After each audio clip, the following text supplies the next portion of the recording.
shan bilood kadib oo wax gaadiid oo ganacsi soo gelin degmada Xudur ee xarunta gobolka Boqol waxaa maanta magaalada soo gaaray in ka badan 30 gaadiidka xamuulka ah kuwaas oo isugu jira kuwa ganacsato u raran iyo kuwa sida gargaar raashin oo shacabka loogu talagalay gaadiidkan oo ku xayirnaa degmada Ceelberde oo 90 kiiloomitir u jirta Xudur ayaa soo galbiyay ciidamo ka tirsan militariga Soomaaliya daraawiishta koonfur galbeed iyo kuwa Ethiopia waxaana howlgalkan lagu soo galbiyay hogaaminayay gudoomiyaha gobolka Boqol taliyaha daraawiishta koonfur galbeed iyo taliyaha qaybta 6aad General Ciirow howlgalkan ayaa ahaa mid jawaab u ahaa baaqi shacabka degmada Xudur iyadoo madaxweynaha koonfur galbeed amray in gaadiidkan maanta Xudur soo gaaray la soo galbiyo gudoomiyaha gobolka Boqol Sheena Macalin Nuurow iyo taliyaha qaybta 6aad oo hogaaminayay gaadiidka la soo galbiyay ee Xudur la keenay ayaa ka hadlay وليدن كفرح سجنا إلهي إني النبت شأنا شغول صاع ونقلني كدب دقمة حضر باورتين ريت كاين تيجن ولي معنا لنكتر قال إني حضرها ندير لكن معنا ضد خاص إرهن لا يومهين معنا ميل رئيس والإلهي إرهم هين ولي لنا الشباب ولا يكوانتون هدي يوم كوانتون عواقب شغله هرمسيهم هذا دون طاعون أودنا هاينو إلهي نك كالصون ونون إسك كالصون بنتي أولنا من أورها بكرة نلول إلهي هذا الساعتين أن يضل كجوابه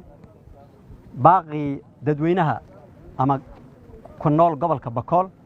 أو هاي حجرات أنيو هكروجين أن شعبي كنول قبل كبكال نبديت كالشباب يا ما جرتي سيم الساعتين وفد بلارن أو سوقاميو مدعينا كونفور قلبات عبد العزيز لفتجرين يعني أرضي قبل كباغدي إسلام مركز لكوبلاوي درجلينته حولها أبنية إيوه جديد كي فرح بدناي أو مدوين كدر سيم لسوتين وجدالين هان تيجن إن كحيرناي دقمة البرد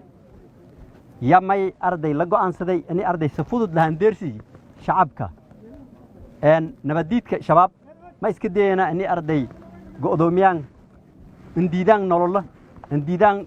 والكست أو أرضي بنادم كان باهناي إن أرنتاسي وين قطع أرن لك جوابي سيم بأرجويتان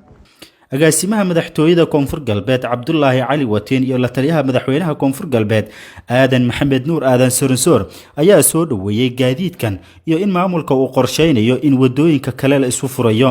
salaanka baadi magayga maybu ciidanka faraxsanaa in baawrta la sugay oo marnay dhinaca Ceelberde la sugay oo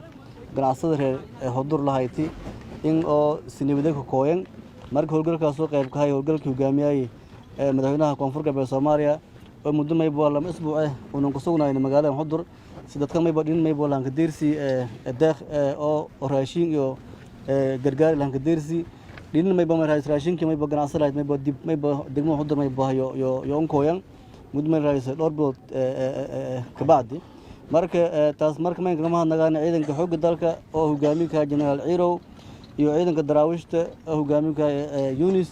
iyo ciidamada mayba Ethiopia iyo mayba arrintaas mayba gacanweynka jeesay may raayid ciidamada mayba kama hadnagaan runtii wali geedka farxad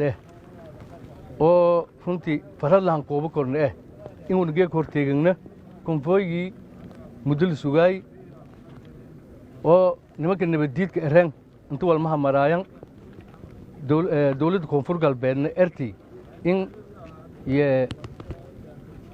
jidkana fulanaado waan howlgal bilaawdo doon howlgalkan inta ka kaalin doonana dawladda koonfur galbeed iyo dawladda federaalka iyaga ballan qaadan tiyageeka suurtagali